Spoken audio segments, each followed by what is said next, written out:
seperti sesuai dengan anjuran dan tuntunan Islam, maka marahnya ini membuahkan kebaikan untuk dirinya. Namun sebaliknya, jika tempatnya tidak pas, tidak sesuai, disitulah kerugian yang akan didapatkan oleh makhluk tersebut. Dalam hal ini kita berbicara adalah kita manusia. Ada pada diri kita marah, emosi. Terkadang ada pada diri kita dendam dan dengki. Yang perlu kita garis bawahi, buah daripada marah itu adalah timbulnya dendam dan dengki, ya. Jadi kejelekan marah sama dengan dendam plus dengki. Kalau orang sudah marah, mesti dia akan timbul rasa dendam terhadap siapa yang bikin dia marah. Kalau sudah timbul emosi dan marah pada diri kita, mesti akan dengki kepada siapa yang membuat kita pula marah. Ya, jadi buah daripada marah adalah dendam dan dengki. Kesemua ini penyakit hati, ya. Dendam adalah penyakit hati, dengki adalah penyakit hati, kotoran, ya, yang harus dihilangkan, najis yang ada di dalam hati manusia yang mesti dibersihkan dan disucikan. Karena kalau tidak dibersihkan, tidak disucikan, tidak berupaya untuk dihilangkan, bahkan selalu berada pada diri manusia tersebut, maka dia akan terhalang dari banyaknya kebaikan dan rahmat dari Allah Subhanahu wa taala. Nah, di sini Imam Ghazali menjelaskan kepada kita, ya, kita memohon kepada Allah mudah-mudahan dari apa yang disampaikan Imam Ghazali melalui kitabnya dan kita pelajari pada malam hari ini, kita diberikan pemahaman Allah Subhanahu wa taala dan diberikan kita keberkahan sehingga kita menjadi manusia yang lebih bisa mengatur atau bahkan menempatkan emosi atau marah kita. Tamam. Nabi Shallallahu Alaihi Wasallam itu seringkali dipancing marah dan emosinya. Kalau lagi beliau ingin ibadah kepada Allah, ada aja yang menghalanginya. Di dalam dakwah beliau mengajak manusia, menuntun umat manusia kepada kebaikan ke jalan Allah, mesti ada yang menghalangi dan membuat beliau untuk marah, untuk emosi, ya toh? Tapi Nabi Shallallahu Alaihi Wasallam tahu bagaimana cara menyikapi, ya. Kalau seandainya itu berkaitan dengan diri beliau, beliau selalu memaafkan. Tapi kalau sudah yang bersangkutan itu dengan hak Allah, ya, ada orang yang menyepelekan hak Allah, ada umatnya yang menyepelekan hukum-hukum Allah, beliaulah yang paling pertama kali marah dan tidak menyukai. Nah, ini penempatan yang pas. Ketika kita emosi, lihat kita marah di sini berkaitan dengan masalah pribadi kita atau milik Allah yang diganggu gugat. Kalau itu masalahnya ada pada diri kita sendiri, tertuju kepada kepribadian kita sendiri, maka sebisa mungkin kita untuk menahan, ya, amarah tersebut, emosi tersebut. Kalau sudah kita tidak mampu menahannya, kita mengikuti nafsu yang ada di dalam diri kita untuk meledakkan amarah dan emosi, maka akan membuahkan dendam dan kedengkian, kebencian kepada manusia tersebut. Dan itu biasanya akan berlarut panjang. Berapa banyak dari umat manusia yang masalah sepele, kesalahan atau kesalahpahaman yang membuat dia marah, dia sendiri tidak mampu menahan amarahnya, akhirnya terputus silaturahimnya berkelanjutan. Bahkan kalau ketemu tidak saling menyapa, wala mengucapkan salam, ya. Nah, ini gara-gara dia tersulut emosi yang tidak pada tempatnya. Padahal contohnya Nabi kita Muhammad sudah sebaik-baik tauladan. Kalau beliau disakiti, beliau tidak pernah marah, karena itu berkaitan dengan pribadinya. Selalu beliau memaafkan. Setiap hari melewatin satu tempat dilempar dengan kotoran, dilempar dengan batu, kena bukan tidak kena, tapi beliau tidak pernah marah. Bahkan yang menyakiti beliau itu ketika datang waktunya itu orang sakit, dijenguk, dibesuk sama Nabi, akhirnya dengan akhlak tersebut dan maaf yang ada dari Rasulullah dia masuk Islam. Ya. Itu yang menunjukkan ciri-ciri orang yang bertakwa kepada Allah, ciri-ciri orang yang imannya diupayakannya untuk terus meningkat setiap waktunya. Ya, salah satunya dia bisa menahan daripada amarahnya, emosinya. Ini ciri-ciri yang Allah ceritakan dan Allah firmankan di dalam Al-Quran. Ya, ingat, menahan marah itu bukan saja sesuatu yang bisa kita anggap tidak ada nilai.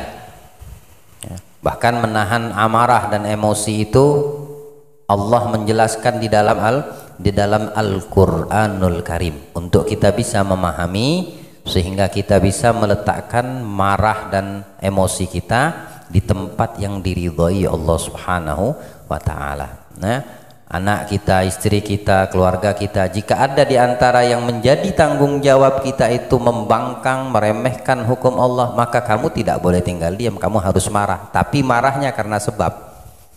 Marahnya kenapa? Istrimu keluar tanpa menutup aurat, kamu harus marah. Bahkan kalau kamu tidak marah, kamu berdosa.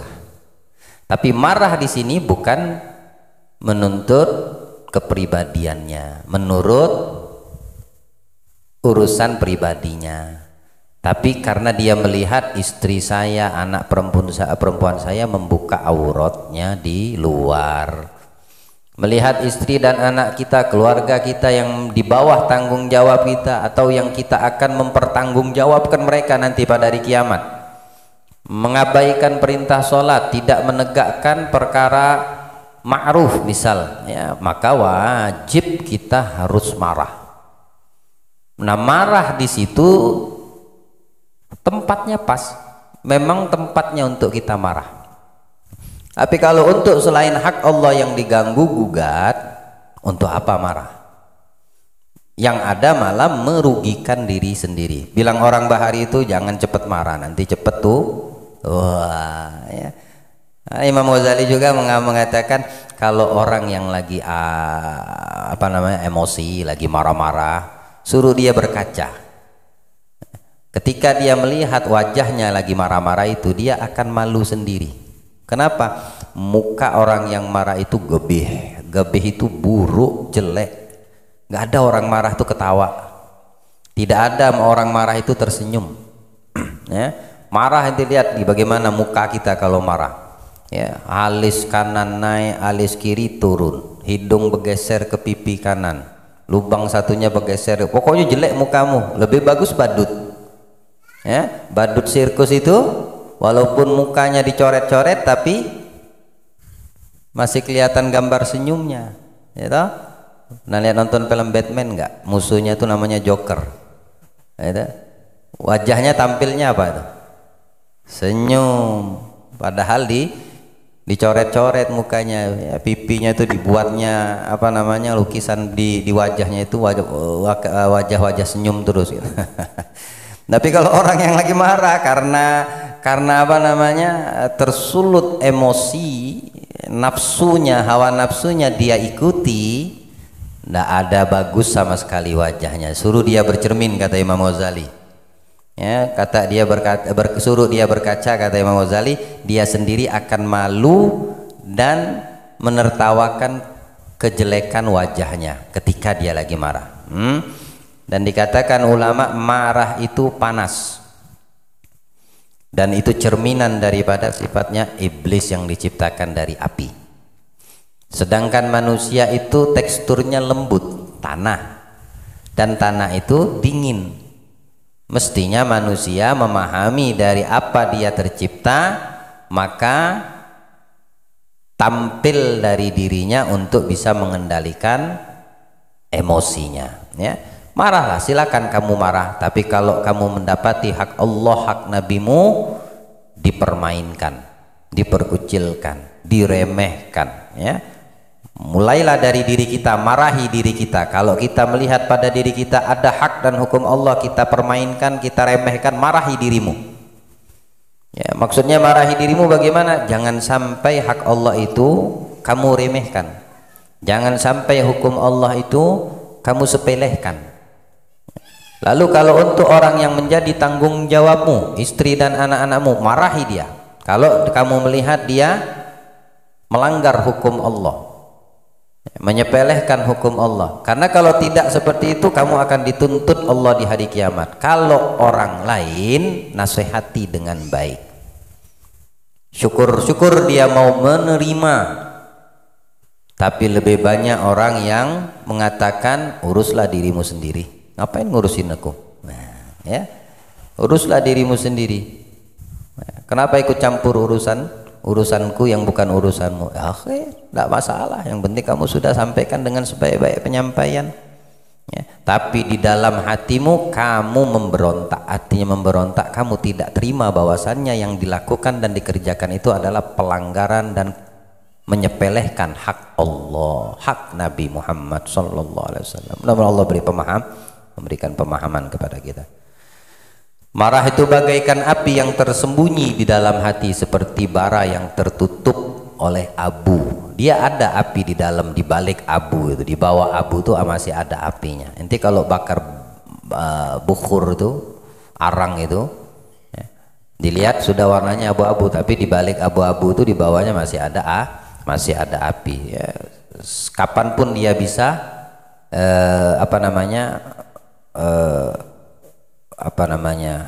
meletus gitulah. Ya, kapanpun dia bisa terbuka itu bara tersebut. Ya, walaupun dia tertutup. Begitulah emosi pada diri kita, dia tertutupi.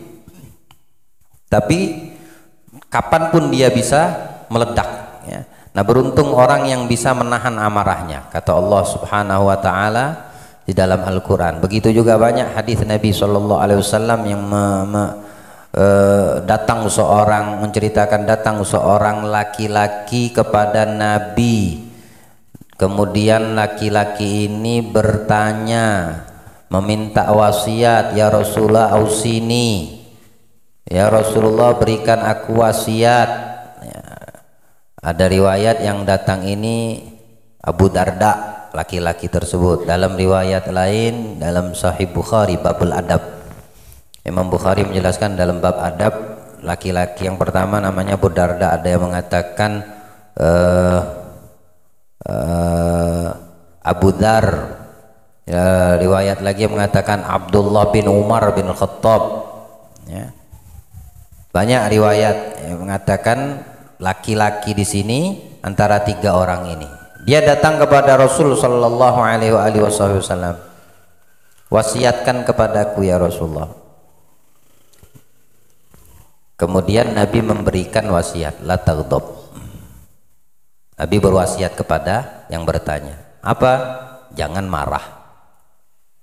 Dikit aja kalimatnya, jangan marah. Lalu bertanya lagi laki-laki ini, ausini ya Rasulullah, wasiatkan kepadaku. Seolah-olah mereka yang bertanya ini kurang puas dengan jawaban Nabi, dan Nabi pun tidak merasa kenyang untuk memberikan permintaan dari apa yang mereka minta terhadap wasiat. Maka dijawab lagi kedua kali oleh Nabi, la taghdab, dengan jawaban yang sama.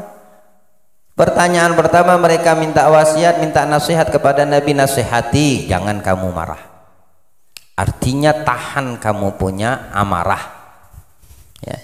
Tahan maksud di sini ihtimal Al-Imam Ad-Dimyati di dalam Muhammad Dimyati mensyarahkan daripada hadis Nabi ini, jangan marah. Ihtimal kemungkinan maknanya di sini, jauhi semua sebab yang bisa membuat kamu terpancing amarah dan emosimu. Nah, kamu harus jauhi. Maksudnya Nabi jangan marah, ya semua sebab atau perkara yang bisa memancing kamu punya emosi itu meletus, meledak, jauhi. Jangan kamu deketi. Apapun itu sebabnya. Kalau itu bisa membuat emosimu terpancing, hendaknya kamu menjauhinya. Nah, ada ihtimal maknanya ke situ, ya. Lalu bertanya lagi yang ketiga kali, sama jawaban Nabi, la taghdab, jangan marah kata Nabi. Masya Allah. Apa makna di sini yang Imam Dimyati menjelaskan kenapa kalimat jawaban Nabi itu takarrar, berulang dengan yang sama, ya. La taghdab, la taghdab, la taghdab, jangan marah kata Nabi. Ya. Ini menunjukkan keagungan dan kebesaran apa yang beliau sabdakan dari pendeknya kalimat la taghdab tersebut, ya. Tapi di sisi lain melahirkan besarnya manfaat dari kalimat yang pendek. Kalimatnya pendek, jangan marah kata Nabi, ya. 2-3 kali diulang dengan kalimat yang sama, ini menunjukkan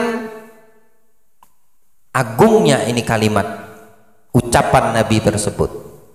Itu pertama. Yang kedua, menunjukkan makna a'dhamu manfaat, kebesaran dan keagungan manfaat, aktsar manfaat, banyaknya manfaat di dalam pendeknya kalimat yang keluar dari lisan Nabi kita Muhammad sallallahu alaihi wa ala alihi wasallam ini. Ini harus kita fahami, ya. Karena dari kalimat jangan marah kata Rasulullah itu akan menghasilkan banyak kebaikan. Ketika manusia bisa menahan emosi dan amarahnya, kebaikan yang dia akan dapatkan apa? Silaturahimnya tetap terjaga. Yang kedua, dia tidak dikategorikan bagian atau memiliki sifat iblis yang panas, dia tercipta dari api. Yang ketiga, kebaikannya kamu mendapatkan pahala, ya, kamu mendapatkan banyak pahala. Yang kedua, yang berikutnya, yang keempat, kamu dikategorikan termasuk ini orang yang bisa menahan marah dan emosinya. Dia dikategorikan sebagaimana yang Allah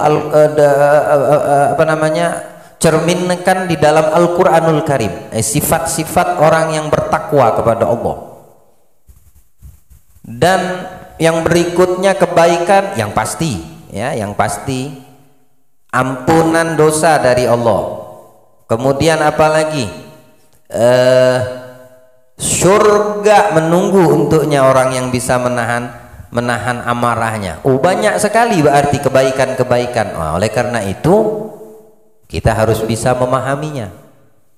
Nabi memberikan satu kalimat pendek tapi maknanya luas.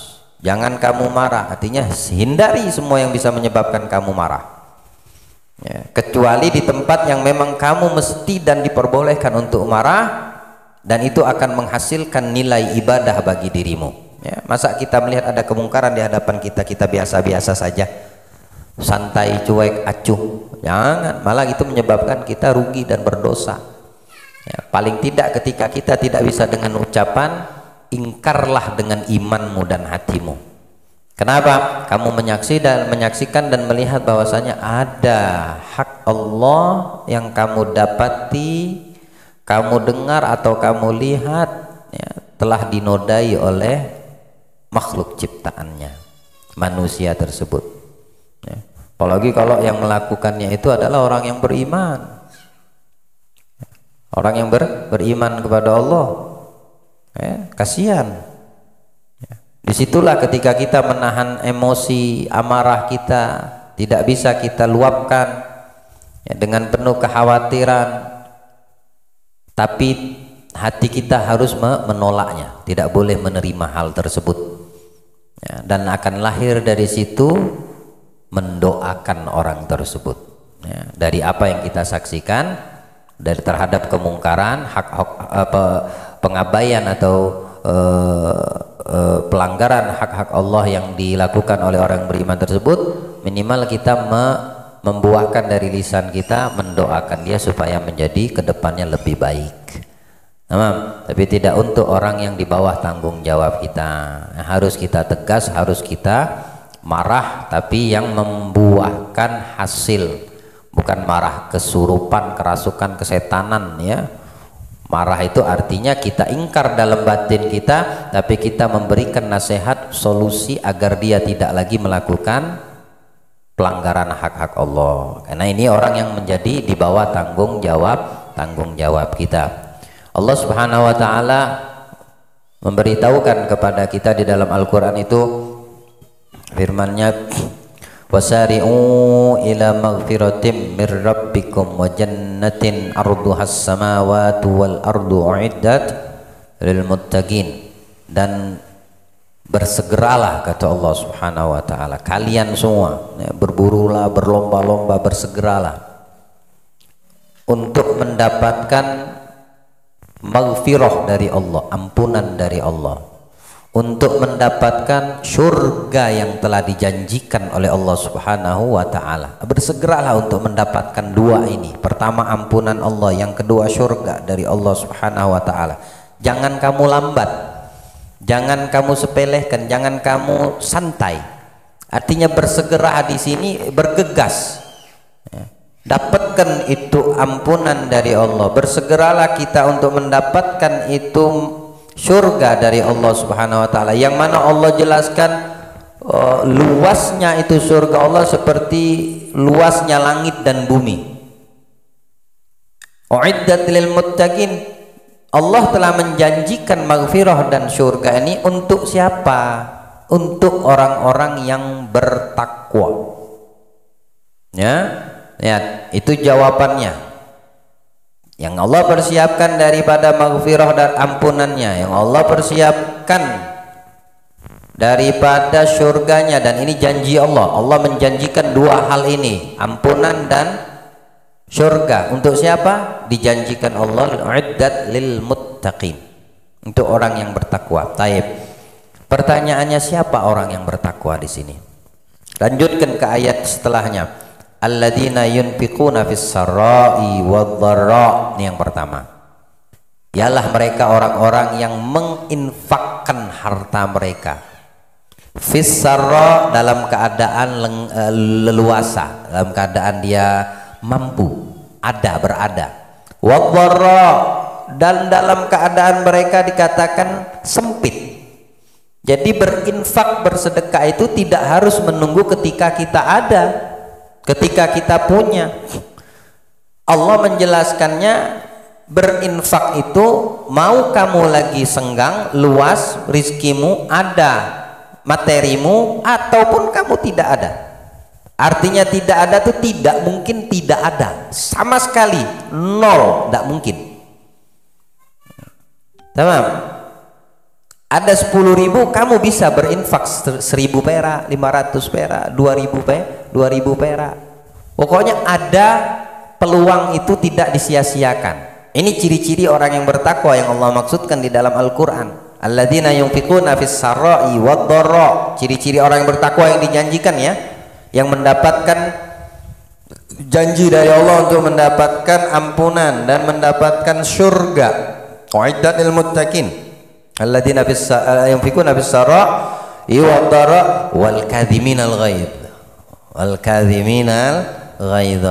Siapa yang kadhiminul ghaidh? Yang menahan amarahnya, yang menahan emosinya, ya, yang ditahan jangan sampai meledak dia punya amarahnya. Wal kadhiminal ghaidh. Ini yang kedua, ciri-ciri orang yang bertakwa, yang mendapatkan, yang masuk ke dalam janji Allah, mendapatkan surga dan ampunan, dan surganya luas seperti luasnya langit dan bumi. Yang ketiga apa? Wal afina anin nas.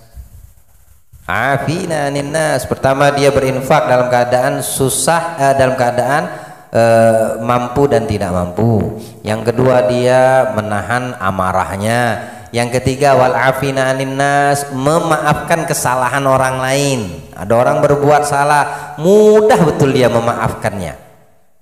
Bukan dia marah, tapi dimaafkannya. Wal afina anin nas wallahu yuhibbul muhsinin, dan Allah mencintai orang yang berbuat baik. Nah, orang yang beramal baik ini 4.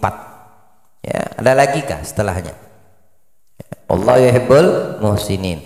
Walladzina idza fa'alu fahishatan aw zalamu anfusahum dzakarullah. Ya, orang-orang yang berbuat fahish, berbuat perbuatan maksiat yang keji. Ya. Aw zalamu anfusahum, atau dia mendolimi dirinya sendiri. Zakarullah, dia ingat kepada Allah, artinya kembali kepada Allah. Fastaghfaru lidunubihim, lalu mereka memohon ampun kepada Allah, bertaubat, betul-betul mohonnya, memohon ampun kepada Allah, betul-betul bertaubat kepada Allah, tidak mempermainkan taubatnya, tidak membohongi taubatnya. Wa may yaghfiru dzunuba illallah, adakah yang bisa mengampunkan dosa selain Allah? Mana ada? Tidak ada. Walladzina idza fa'al fahishatan aw zalamu anfusahum dzakarullah fastaghfaru lidzunubihim wa may yaghfiru dzunuba illallah wa lam yusirru ala ma fa'alu wa hum ya'lamun, dan dia tidak mengulangi perbuatan-perbuatan dosanya tadi. Nah, dia berbuat dosa, berbuat keji, berbuat mungkar, bermaksiat, atau dia menzalimi dirinya sendiri dengan perbuatan mungkar, lalu dia ingat kepada Allah, dia ingat kepada Allah, lalu dia mohon ampun kepada Allah, dia bertaubat kepada Allah, dan dia meyakini tidak ada dosa yang bisa terampuni kecuali hanya Allah yang bisa melakukan dan mengampuni. Dia meyakini itu. Walam yusirru ala ma fa'alu, dan selanjutnya dia tidak berkepanjangan, berkelanjutan di dalam perbuatan maksiat atau dosa yang dia sendiri sudah bertaubat darinya. Wahum ya'lamun, dan dia mengetahui itu. Ulaika jazaohum maghfiratum mir rabbihim. Inilah kata Allah dalam Al-Quran, ulaika jazaohum maghfiratum mir rabbihim. Inilah orang-orang yang mendapatkan ampunan dari Allah. Ayat yang sebelumnya maghfirah dan surga. Ulaika jazaohum maghfiratum mir rabbihim wa jannatun tajri min tahtihal anharu khalidina fiha wa ni'ma ajrul amilin. La ilaha illallah. Allah berikan pemahaman. Semoga Allah berikan pemahaman kepada kita. Jadi menahan emosi, menahan amarah itu bukan sesuatu yang remeh. Ya. Ini Allah menjelaskan di dalam Al-Quran, bersegeralah kamu untuk mendapatkan ampunan dariku dan surga dariku yang luasnya seperti luas langit dan bumi. Aku janjikan 2 hal ini untuk siapa yang bertakwa kepadaku. Siapa mereka yang bertakwa kepadamu ya Allah? Mereka yang berinfak dengan hartanya dalam keadaan mereka senggang ataupun sempit, kemudian mereka menahan amarahnya, kemudian mereka memaafkan kesalahan orang, kemudian mereka melakukan perbuatan yang baik, amal-amal yang soleh. Kalau mereka min ahlil maksiat, mereka menyesali perbuatan maksiat, atau mereka yang mendolimi dirinya sendiri, maka dia ingat kepada Allah, lalu dia bertobat memohon ampun kepada Allah, dan dia meyakini tidak ada ampunan yang bisa didapatkan atau menghapuskannya kecuali hanya Allah subhanahu wa ta'ala, dan tidak melanjutkan daripada perbuatan mungkar dan maksiat atau mendolimi dirinya sendiri di dalam lubang maksiat tersebut, dan dia meyakini hal tersebut, memahami hal tersebut, mereka lah kata Allah yang mendapatkan ampunanku.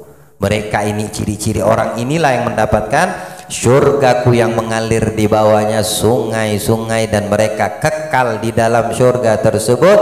Sungguh ini nikmat ya, wa ni'ma ajrul amilin. Paling nikmatnya pahala bagi orang-orang yang beramal tersebut, yang melakukannya. Inilah karakter orang-orang yang mendapatkan janji Allah daripada ciri-ciri orang yang bertakwa kepada Allah subhanahu wa ta'ala.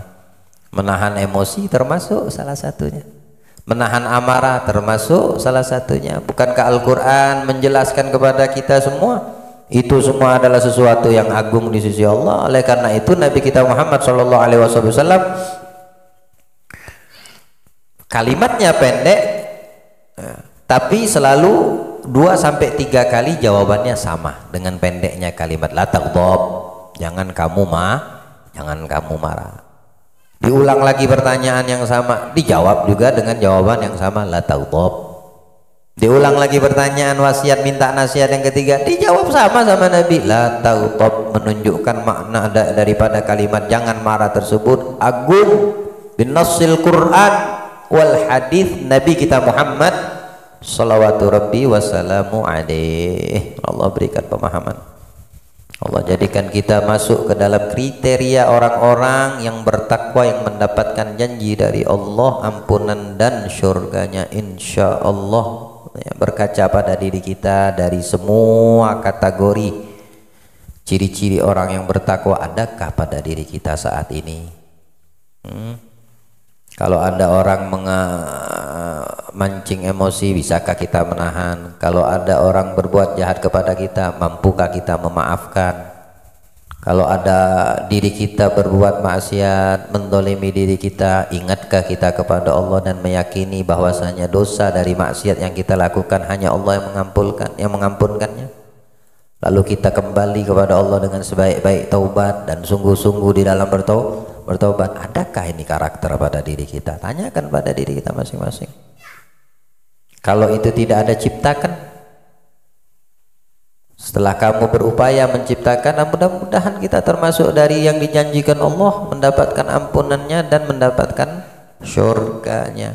Al-Imam Ali Zainal Abidin Ibn al-Husain bin Ali bin Abi Thalib Fatimatu Zahra binti Rasulullah sallallahu alaihi wasallam. Suatu ketika jariyah itu budak perempuannya membawa ibrik itu teko itu dari besi itu, ya, atau wajan teko berisi air panas,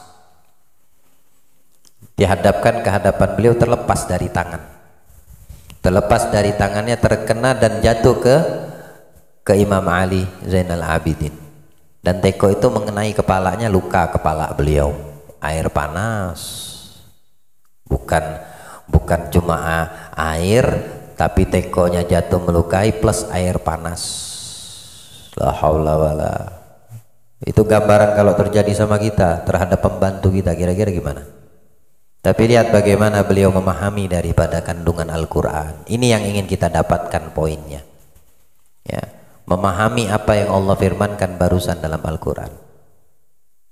Jariyahnya budak perempuan ini juga paham Al-Quran, apalagi tuan dan majikannya, ya, buyutnya Nabi Muhammad, ya, putra dari Al-Imam Husain Ali Zainal Abidin yang digelar As-Sajjad, ahli sujud sehari semalam 1000 rakaat dari ibadah nawafil, ibadah sunnahnya, sholatnya. Ketika itu air panas terjatuh pada dirinya dan itu ibrik teko tadi terkena kepalanya dan melukai kepalanya, dia melihat ke arah budak perempuan ini. Ketakutanlah ini perempuan, budak ini.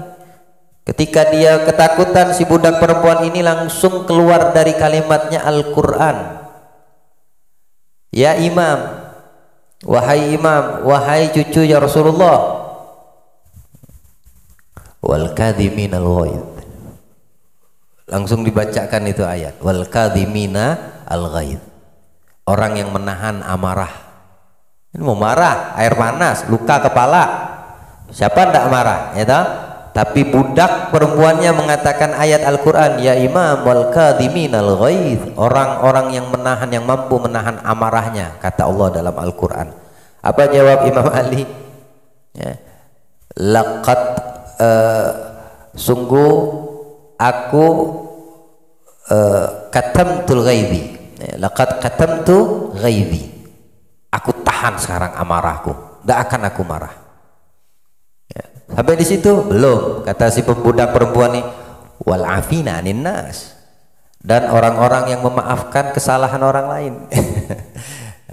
Laqad afautu anki, aku maafkan kau sekarang, kata beliau Imam Ali. Ya. Habis di situ, oh enggak, dibilang lagi sama jariyahnya ini, wallahu yuhibbul muhsinin, dan Allah mencintai orang-orang yang berbuat amal baik. Engkau, kata Imam Ali, hari ini, detik ini hurrah, merdeka, enggak budak lagi. Dan aku kasih kau uang 1000 dinar, bawa pulang. La haula wala quwata illa billah. Paham, saat dibacakan itu Al-Quran, imannya bermain. Lah budak dan juga majikan. Ya. Ini tarbiyah siapa? Tarbiyah Nabi kita Muhammad sallallahu alaihi wasallam. Ya, yang memahami makna Al-Quran. Ya Allah, mudah-mudahan kita termasuk di zaman yang penuh fitnah ini. Ya Allah, diberi pemahaman Al-Quran di dalam hati dan iman kita. Amarah ini, menahan amarah ini bagian daripada kemuliaan yang Allah jelaskan sendiri langsung di dalam Al-Quran. Belum lagi dari sabda-sabda hadis-hadis Nabi kita Muhammad sallallahu alaihi wasallam. Ya, ada Imam Ghazali menjelaskan di sini di antara keburukan marah, riwayat hadis oleh Abu Hurairah, datang laki-laki kepada Rasulullah seperti yang sudah saya uraikan tadi, tiga kemungkinan, entah itu Abu Darda, Abu Dzar ataupun Abdullah bin Umar. Ya Rasulullah, suruhlah aku mengerjakan satu amal yang aku lakukan sedikit. Beliau berkata, la taghdab, jangan marah. Ya, sedikit, jangan marah, kata Nabi. Kemudian itu orang berkata lagi, maka sama jawab Nabi, jangan marah. Abdullah bin Mas'ud meriwayatkan, apakah yang kuat itu menurut kalian? Sorok itu, surah itu artinya pegulat. Ya, orang yang suka tanding gulat. Kalau di masa di bangsa Arab dulu, pertandingan gulat itu salah satu lomba atau olahraga yang ada di zaman tersebut. Hatta Umar bin Khattab dikenal dengan sebutan Farisul Mekah, penjaga kota Mekah. Artinya kalau beliau gulat itu tidak pernah kalah Umar bin Khattab. Nah, ini dikatakan Nabi, apakah yang dimaksudkan orang yang pegulat yang kuat itu yang bisa menjatuhkan lawannya?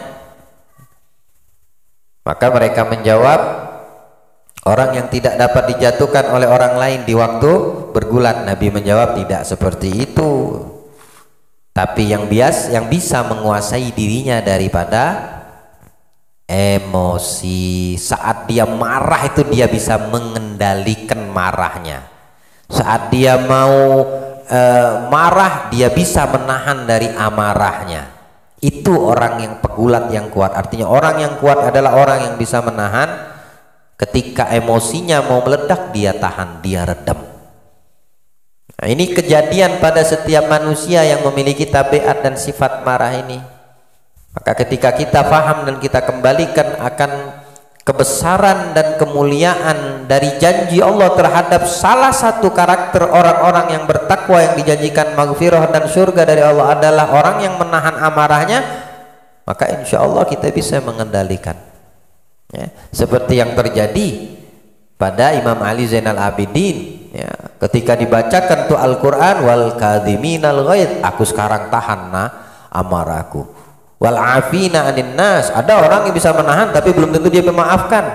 Karena ayat setelahnya itu bukan sekedar kamu bisa menahan, ada orang yang berbuat kesalahan memancing kamu marah, tapi kamu harus juga bisa memaafkan, wal afina anin nas, memaafkan orang yang berbuat salah kepadamu, melakukan kesalahan terhadap dirimu. Apalagi setelahnya sabinda awal, wallahu yuhibbul muhsinin. Allah suka berbuat orang-orang yang berbuat amal baik. Jadi kalau ada orang yang mancing emosi kita, tahan emosi kita, maafkan kesalahan dia, kemudian berbuat baiklah kepada dia. Ini ciri-ciri orang yang dijanjikan Allah maghfirah dan syurganya. Allah berikan pemahaman untuk kita, ya. Allah berikan pemahaman sehingga kita mendapatkan kemuliaan dunia dan akhirat, mendapatkan maghfirah dari Allah, mendapatkan syurga yang telah Allah janjikan, uiddat lil muttaqin. Dan manusia mempunyai 3 derajat di waktu marah. Insyaallah akan kita lanjutkan, yang akan datang tandai di situ, ya. Ini derajat-derajat orang yang emosi, ya, tingkatan-tingkatan yang nanti dijelaskan oleh Imam Ghazali. Ada gambaran yang seperti binatang, ada yang gambaran nanti seperti dijelaskan semua sama Imam Ghazali. Allah berikan pemahaman, Allah berikan umur panjang, sehat, afiat untuk kita sekalian, dan Allah jadikan sebaik-baik telinga kita mendengarkan, sebaik-baik tubuh kita mengamalkan. Allah tidak mengharamkan kebaikan yang ada di sisi Allah dengan sebab keburukan dan kekurangan yang ada pada diri kita, insyaallah. Amin ya rabbal alamin. Wassallallahu ala sayyidina Muhammadin wa ala alihi wasallam. Alhamdulillahi rabbil alamin. Lanjutkan salat.